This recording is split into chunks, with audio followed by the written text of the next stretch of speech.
Il y a des hommes qui écrivent des livres et il y a des hommes dont les livres continuent d'écrire les peuples. Certains traversent leur siècle, d'autres traversent les siècles. Jean-Jacques Rousseau appartient à cette seconde famille. Il n'a pas seulement interrogé son temps, il a posé des questions auxquelles l'humanité cherche encore des réponses. Qu'est-ce que la liberté? Qu'est-ce que l'égalité? Qu'est-ce qu'un peuple souverain? Mesdames, messieurs, bonsoir. Aujourd'hui, je vous invite à découvrir l'un des plus grands penseurs du XVIIIe siècle, Jean-Jacques Rousseau. Né en 1712 à Genève, Rousseau est philosophe, écrivain et musicien. Mais surtout, il est l'un des penseurs qui ont profondément marqué l'histoire des idées politiques. Pour Rousseau, l'homme ne naît pas mauvais. Il affirme cette célèbre idée: l'homme est naturellement bon, c'est la société qui le corrompt. Cette phrase ne signifie pas que tout homme agit toujours bien.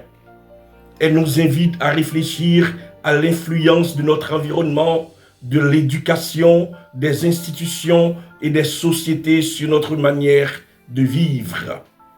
Son œuvre la plus célèbre, Le Contrat social, publié en 1762, commence par une phrase devenue universelle.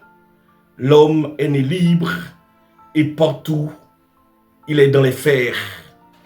Par ces mots, Rousseau s'interroge sur une question essentielle. Comment des hommes libres peuvent-ils construire une société juste? Sa réponse est révolutionnaire. Le pouvoir ne doit pas appartenir à un seul homme. Il appartient au peuple.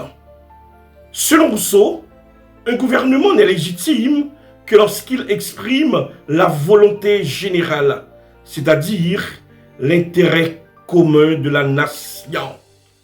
Cette idée influencera profondément la Révolution française, les constitutions modernes et les conceptions contemporaines de la démocratie.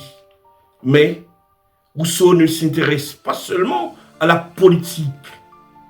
Dans son ouvrage « Émile ou de l'éducation », il affirme que l'enfant doit être éduqué avec respect, en développant progressivement son intelligence, sa liberté et son sens moral.